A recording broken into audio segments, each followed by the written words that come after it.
আসসালামু আলাইকুম ওয়া রাহমাতুল্লাহি ওয়া বারাকাতুহু। প্রশ্ন করেছিলেন, কেউ যদি তার মৃত্যুর পর তার ডেড বডি তার জানাজা না পড়িয়ে দান করে দিতে চান হসপিটালের জন্য, তাহলে এটা বৈধ হবে কিনা। কোনো ব্যক্তি যদি চায় তার ডেড বডি হসপিটালের জন্য দান করে দিতে, এটা বৈধ হবে না। কারণ কোনো কিছু দান করার আগে ইসলামী নিয়ম অনুযায়ী দুইটা শর্ত। আগে সেটা মাল হতে হবে, এক নাম্বার মাল হতে হবে, মাল দেওয়া যায়, হস্তান্তর করা যায়। দ্বিতীয়ত হচ্ছে সেটা নিজের মালিকানায় থাকতে হবে। আমার মালিক তো আমি না, আমি আবার অন্যজনকে কিভাবে দান করি। আমার মালিক তো আল্লাহ তাআলা। তো আল্লাহ তাআলা যেই নিয়ম দিয়েছেন মৃত্যুর পর কাকের মাধ্যমে, আল্লাহ পাক আমাদেরকে এটা শিক্ষা দিয়েছেন মৃত্যুর পর মাটি করে দাফন করে দেওয়া। এটা হাবিল কাবিলের ঘটনা থেকে আপনারা অনেকে জানেন।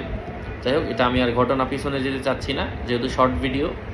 তো অবশ্যই যদি কেউ এভাবে দান করে, নিজেকে দান করে দেয়, তাহলে তো সে নিজের মালিকে না, সে আবার আল্লাহর দেওয়া জিনিস সে আবার অন্যজনকে দান করে কিভাবে, জায়েজ হবে না। জানাজা পড়াতে হবে এবং তাকে দাফন করতে হবে। আর বিধর্মীদের অন্য ধর্মে হলে সেটা তাদের ব্যাপার। আসসালামু আলাইকুম ওয়া রাহমাতুল্লাহি ওয়া বারাকাতুহু। বিধর্মীদের ক্ষেত্রে এখানে জায়েজ না জায়েজের প্রশ্ন আসে না।